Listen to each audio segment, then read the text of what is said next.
Is Sony about to provide a big firmware update for the Sony a7S III and the Alpha 1, giving customers much needed updates and enhancements found in more affordable cameras?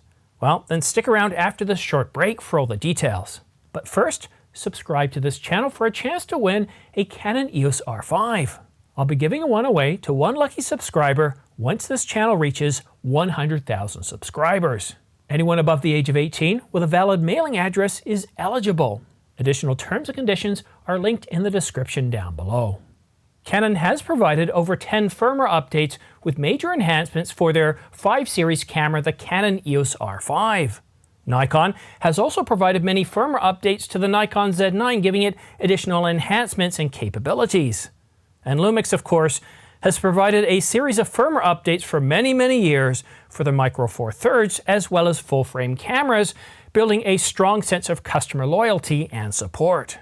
But Sony, now while let's be fair, they have been providing firmware updates for cameras like the Alpha 1 and the a7S III, but most of those firmware updates have been, well, support updates, maintenance, or bug fixes, not really providing much in the terms of enhancements. And I know what you're thinking.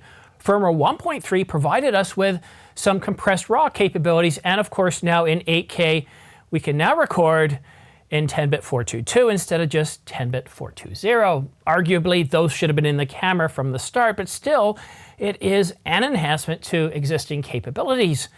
But unless you've been hiding under a rock recently, the pressure's been on Sony from many YouTubers, from me, from you. There's been a lot of complaints from people buying the Alpha 1, the a7S III, going back to 2020.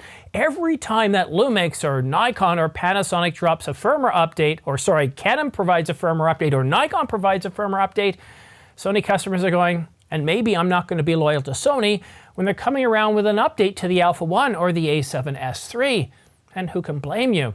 It's frustrating. Now I have the Canon EOS R5. When I bought this camera, one of the most frustrating things about it is it just didn't feel like it was fully baked. And to be honest with you, a lot of those first firmware updates were giving it much needed capabilities and bug fixes and support that it should have had from day one. But with a lot of those maintenance updates, we did get major capabilities. Within 3 months of the camera being released, we got Canon Log 3, and it's not like the camera didn't have Canon Log 1. We also got many other enhancements and capabilities to the point today, this camera, well, if you set it up right using auto temp high, or what is it?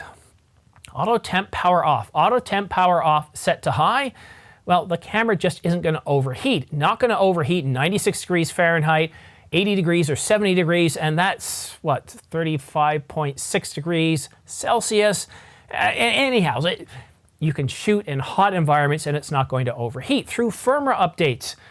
And according to a recent interview that Sony did with LensVid, the highest ranking people in Sony are aware of this.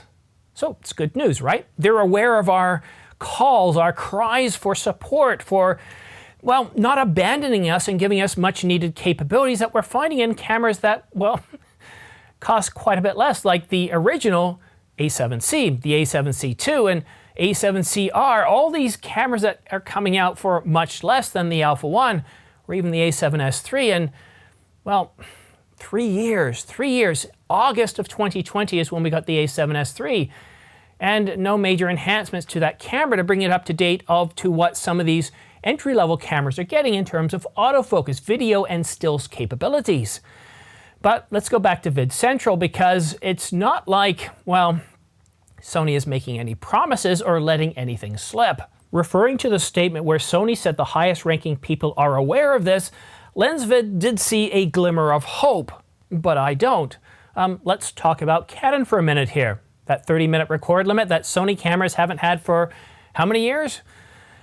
It's still there in the old cameras. Now, Canon has listened to us, and they did provide, well, they removed that, not feature, but the restriction to 30 minutes, having a just arbitrary 30-minute record limit. They removed it from most of their cameras in a new camera, not a firmware update to existing cameras.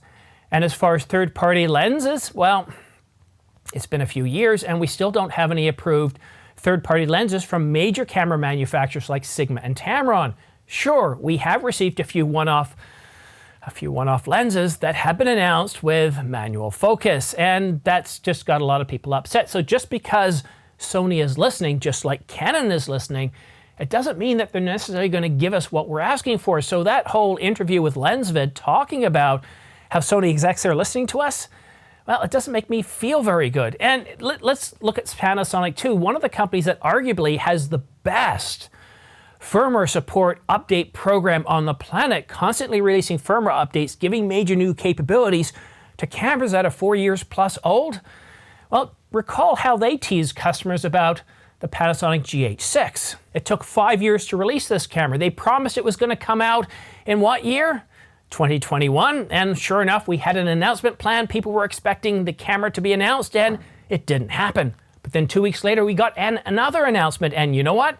Again, nothing in 2021.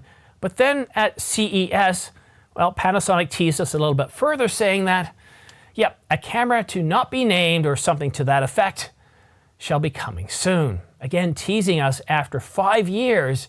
Sure, they're listening to us, but they're teasing us, and I certainly hope that Sony isn't about to tease us like Panasonic has teased their customers. Sure, we're listening to you, but yeah, you're going to have to wait 5 years, 3 years, 4 years, or who knows when. People don't mind spending thousands of dollars on a camera, but we're not in the 1990s anymore. We're not in the noughties anymore, and people expect more than just a camera announcement and then wait 4 years for a refresh and buy that camera. Now, you see, Lumix changed the game by releasing firmware updates that provide major enhancements and capabilities.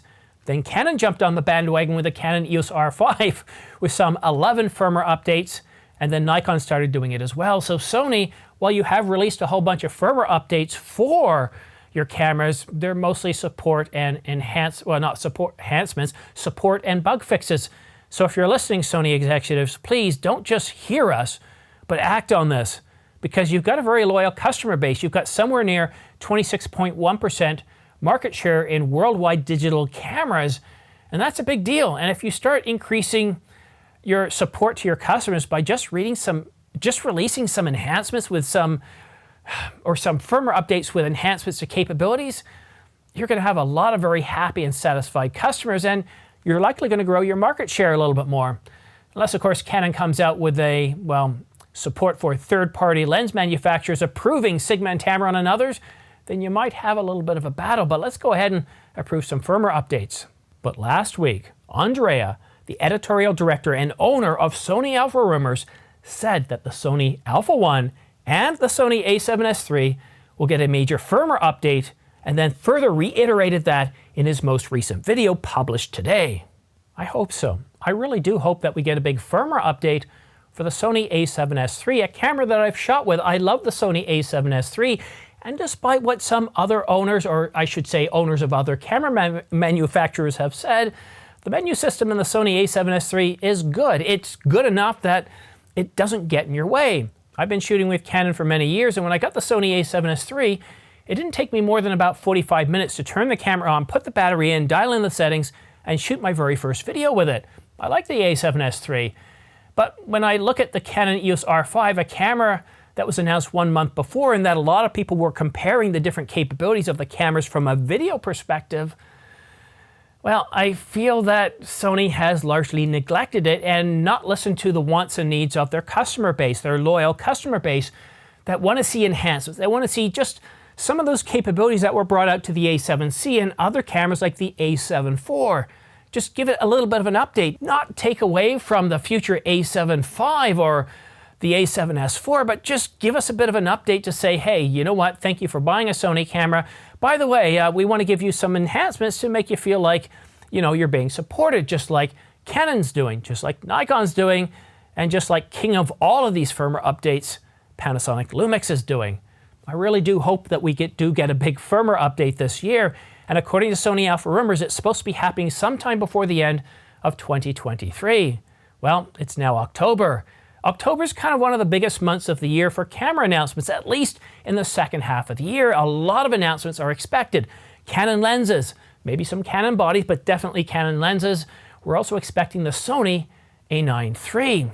So I really do hope we get a firmware update and that it's a big one for providing many enhancements and capabilities, not just for video users, but for photographers as well, because photographers also shoot with the A7S III. Otherwise, why not just buy the FX3 or the FX30?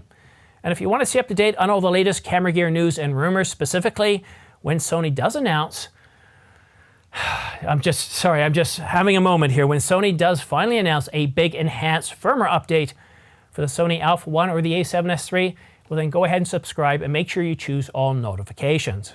And for all those minor news and rumor stories or pricing information, then go ahead and follow me on X, formerly known as Twitter.